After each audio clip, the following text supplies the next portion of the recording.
В эфире программа «Актуальное интервью». С вами Хамзат Хацеев.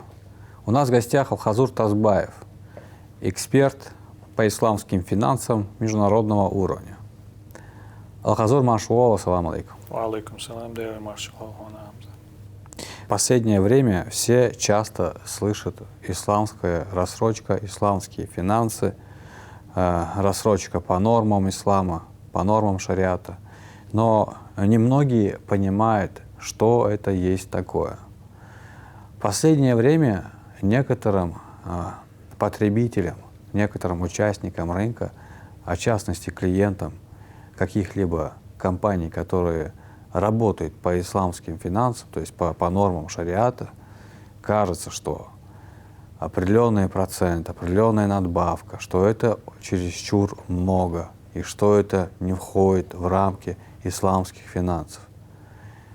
Так как этот вопрос сегодня довольно-таки часто поднимается в различных кругах, Алхазур, что бы вы могли прокомментировать по этому поводу? Что же все-таки такое исламская рассрочка, исламские финансы, и где есть какие-то рамки дозволенных надбавок, либо переплат по товару, либо услуге? Да, Хамзат, здесь, наверное, чтобы дать ответ на этот вопрос, наверное, лучше рассмотреть этот вопрос, скажем так, на двух уровнях. Первый – это теоретический уровень. Когда мы говорим о теории, вообще есть ли какие-то ограничения или рамки по наценке с исламской точки зрения? Есть ли? Да, есть ли или нет. И второй уровень – это, наверное, практический уровень, то есть действительно ли, скажем так, я из твоего такого общего вопроса сделал бы два вопроса. Действительно ли наценка при исламской рассрочке или у тех, кто ее предоставляет сегодня, она слишком завышенная, большая там, и так далее. Касательно первого уровня или первого вопроса, есть ли с исламской точки зрения ограничения или рамки по прибыли, по наценке, по надбавке и так далее. Да? На самом деле ограничений, рамок, вот таких, скажем, нормативных таких рамок с шариатской точки зрения на надбавку или наценку не существует. То есть, иначе говоря, человек вправе купить что-то и перепродать это что-то, вот этот товар купленный, с любой наценкой. Сказать так, чтобы вот смотрите, вы не можете переходить вот эту грань, n процент наценки или надбавки или прибыли, такого нет. И ученые, когда комментируют вот этот момент, они говорят, законы рынка будут регулировать наценку, то есть спрос и предложение. И если клиентам такая, потребителям, скажем так, такая наценка подходит, даже если она большая, они будут пользоваться этими услугами, даже с завышенной наценкой. Если же она для них не подходит, это есть и спрос, как бы, да? Если же она для них не подходит, значит, они просто не будут прибегать к такого рода услугам, не будут покупать, скажем, товары с завышенной наценкой. Соответственно, наценку придется снижать, например. Но сказать так, чтобы, опять-таки повторяюсь, что вот смотрите, если вы будете превышать такой-то процент наценки или надбавки или прибыли, то вы впадете в грех, к примеру. Такого с шариатской точки зрения не существует. И здесь есть своя целесообразность, свой смысл определенный. Потому что шариат или исламская правовая система, она же не только для сегодняшнего дня, для нашей эпохи, для конкретного места, для города Грозного или региона нашего, или страны даже, да, он же для всего человечества вообще, там, начиная с момента ниспослания и до конца судного дня. Это огромное количество людей, разные ситуации, разные товары, разные экономические деятельности, и, соответственно, и условия, и обстоятельства там будут разниться. И вот сказать, чтобы такое вот общую установку, вот не переходите вот эту грань или вот эту рамку, наверное, это было бы трудно. В этом была бы какая-то тягость для людей, если была бы установлена вот рамка ограничительная. Соответственно, этот вопрос оставлен на усмотрение законов рынка. Человек предлагает свой товар по завышенной наценке. Если людям это выгодно, доступно, потребителям, они покупают этот товар, даже если наценка завышенная. Если нет, то они не покупают.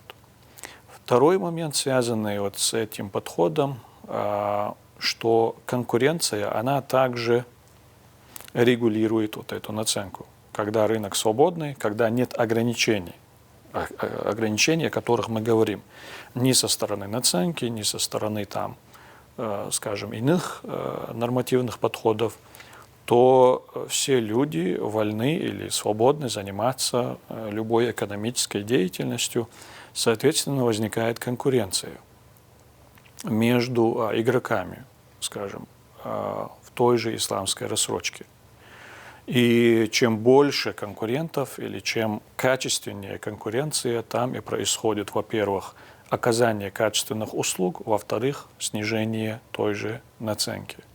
И мы это видим сейчас на примерах, когда некоторые компании, когда они зашли на рынок, они предоставили наценку, скажем, чуть ниже существовавшей на тот момент наценки или процента наценки. Соответственно, другие тоже вынуждены были или бывают вынуждены скорректировать или корректировать свою наценку тоже. Вот эти два момента, вот с теоретической и даже с практической точки зрения, они и выравнивают наценку. Алхазур, можно я вот задам вам еще один вопрос, он тоже касается регулировки.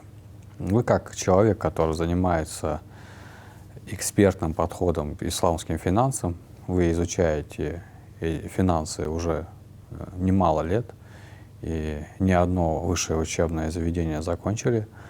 Скажите, пожалуйста, вот приходилось ли вам давать какой-то совет, либо давать какую-то установку, либо быть регулятором в назначении определенных ставки переплаты за услугу либо товар?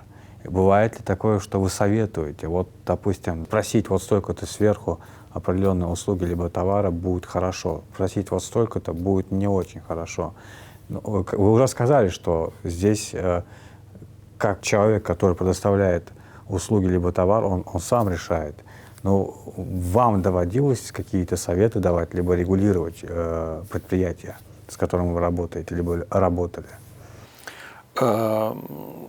Сказать одним словом – нет, я такого не делал. И не давал совету, чтобы наценка была, не превышала, к примеру, такой-то уровень или такой-то барьер, к примеру. Такого не было. Но опять-таки, возвращаясь к теоретической стороне, несмотря на то, что у нас вот этих рамок жестко установленных, что нельзя переходить такие границы и рамки, вот такого нет, однако есть такие, скажем, общие, опять-таки, установки предпочтительного характера не завышать цену. Не завышать цену. Это установки желательного характера, предпочтительного характера. Иногда даже некоторые богословы, в том числе имам Газали, да смилуется над ним Аллах, они указывают, что чем меньше наценка, чем меньше процент наценки, скажем так, тем больше человек может получить прибыль. То есть здесь учитывается фактор благодати, которую человек получает от Всевышнего, потому что он тем самым, снижая наценку, не превышая ее, он хочет помочь обществу. помочь потребителям. Да? То есть изначально у него существует такое намерение, и, соответственно, Всевышний воздает ему за это благое намерение.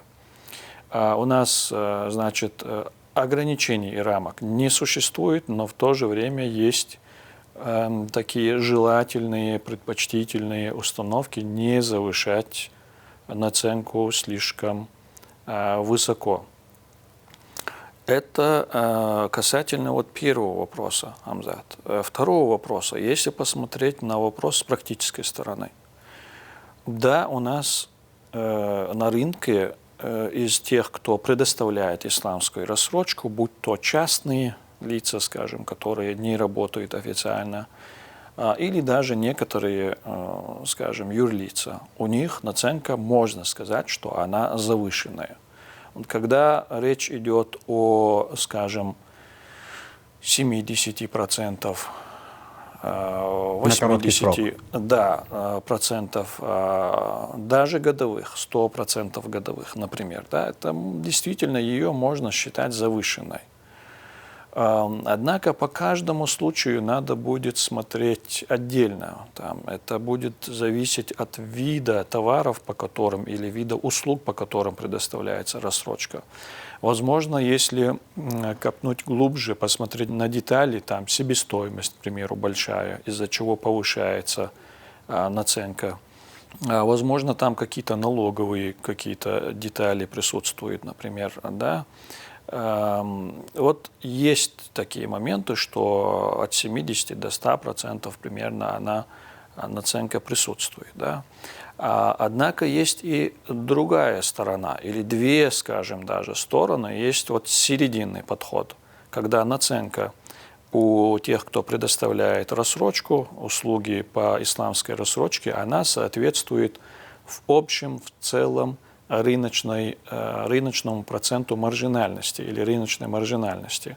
Вот если бизнесмен входит в рынок в целом, мы говорим о средней маржинальности, ну где-то предполагаемая или желаемая маржинальность, прибыль, которую он хочет получить, чтобы он смог нормально жить, иметь свой автомобиль, дом свой, где можно жилище там, и так далее, чтобы нормально кормить себя и свою семью, это, наверное, где-то в пределах 50% годовых примерно. Да. Вот маржинальность, она примерно такая. Есть случаи, когда маржинальность иногда доходит до 200%.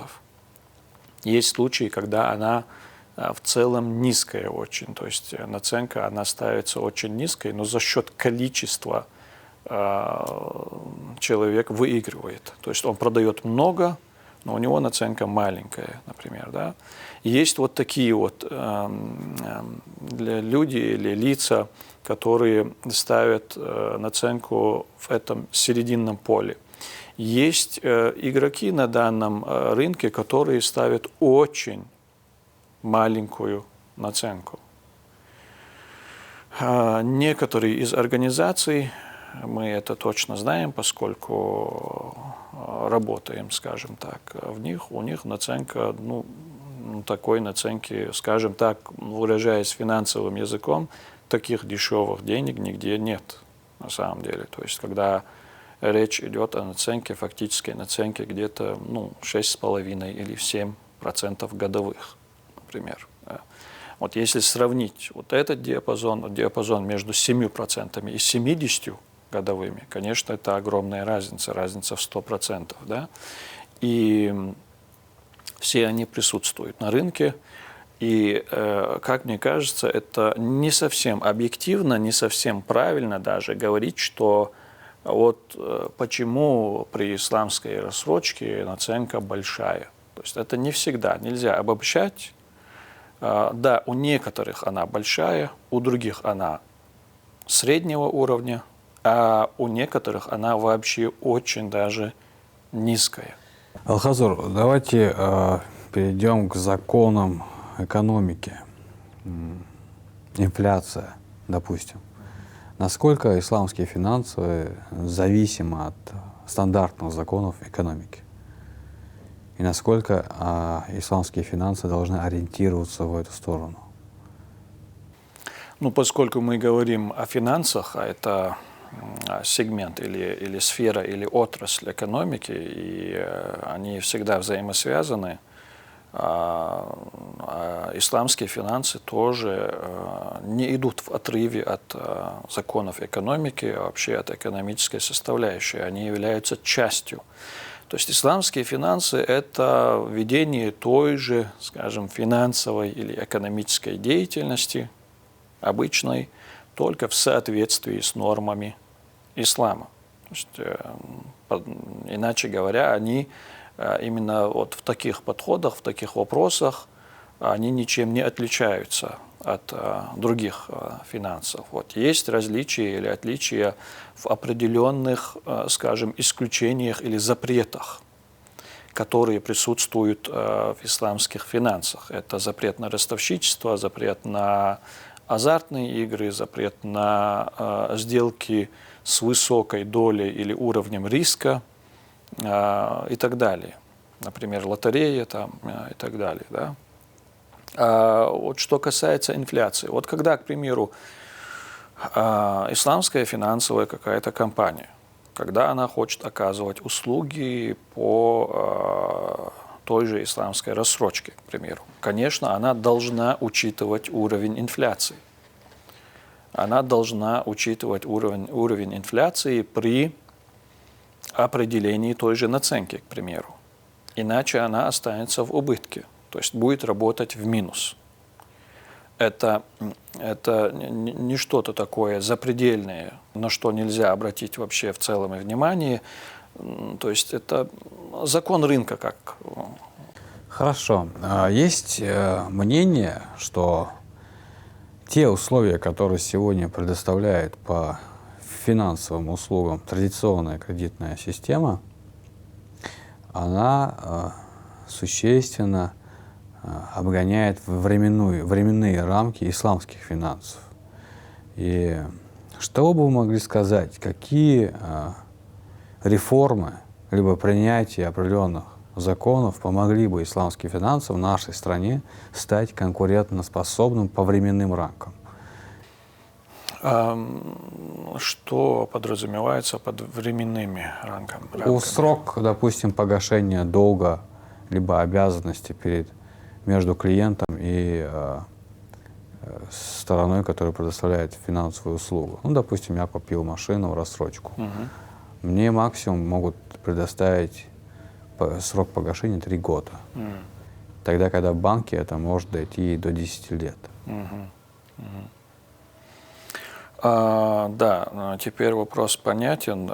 Ну, мне кажется, что вот в контексте уже принятого федерального закона об экспериментальном режиме в 4 регионах по партнерским финансам, данный закон, он дает, скажем, открывает двери для кредитных организаций, то есть банков, чтобы они принимали участие в этой отрасли исламских финансов.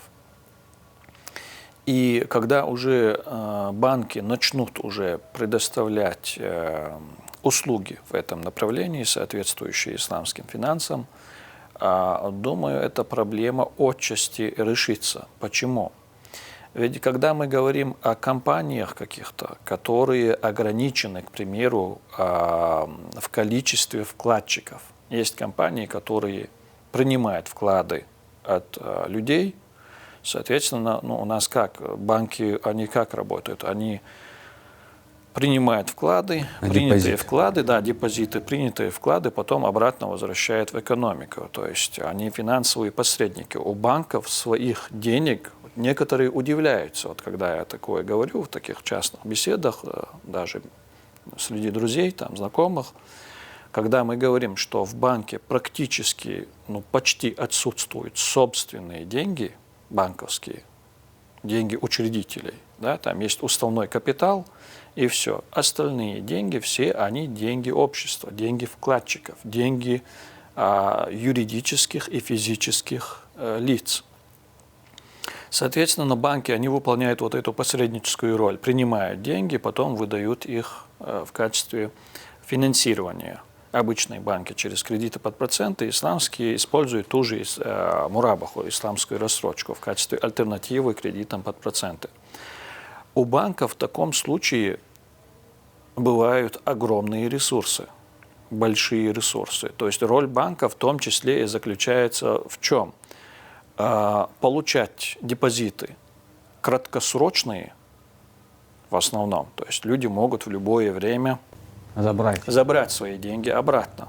Это текущие счета, они в основном, то есть основной актив или основной пул у банков это текущие счета бывают. Они могут в любое время забрать свои деньги.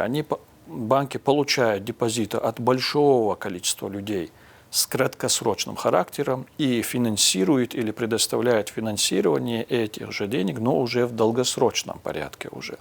Если кто-то несет в банк депозит, предположим, имея право забрать его через день, то, теоретически, да, то есть он может забрать завтра, может забрать через 2 года только, например, то роль банка здесь заключается именно в создании механизма, который позволил бы ему превратить вот эти краткосрочные депозиты в долгосрочные финансовые активы для финансирования уже разных проектов и бизнесов. А обычные компании, если это не банки, у них таких ресурсов нет. То есть они не могут принимать в таком количестве вклады, как банки. Даже если некоторые компании принимают вклады, предположим, там какие-то товарищества на вере там, или другие формы компаний, то они ограничены в количестве вкладчиков, например. И, соответственно, они не могут позволить себе выдавать финансирование или финансировать на долгий срок. Здесь идет ограничение по времени из-за, скажем, характера тех активов, которые у них присутствуют для финансирования бизнеса, то есть для выдачи этих денег. У банков таких активов огромное количество, большое количество краткосрочного характера. У других компаний, которые не являются кредитными организациями, да, у них таких ресурсов нет.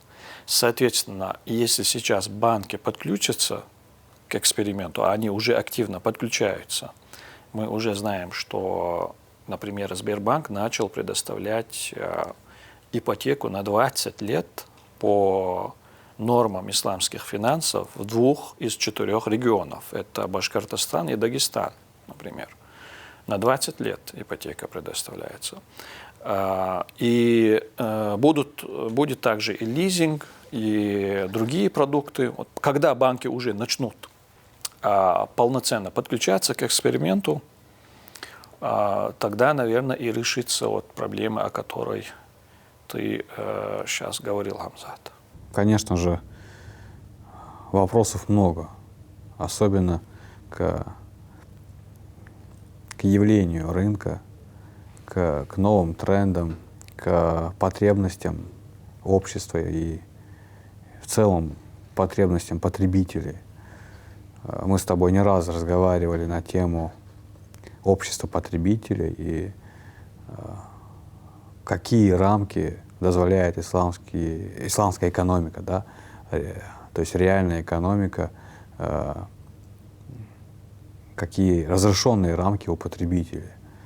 И как вы уже ранее сказали, что шариат — это на всю жизнь, это в том числе и экономическая модель, которая построена для человека на всю жизнь.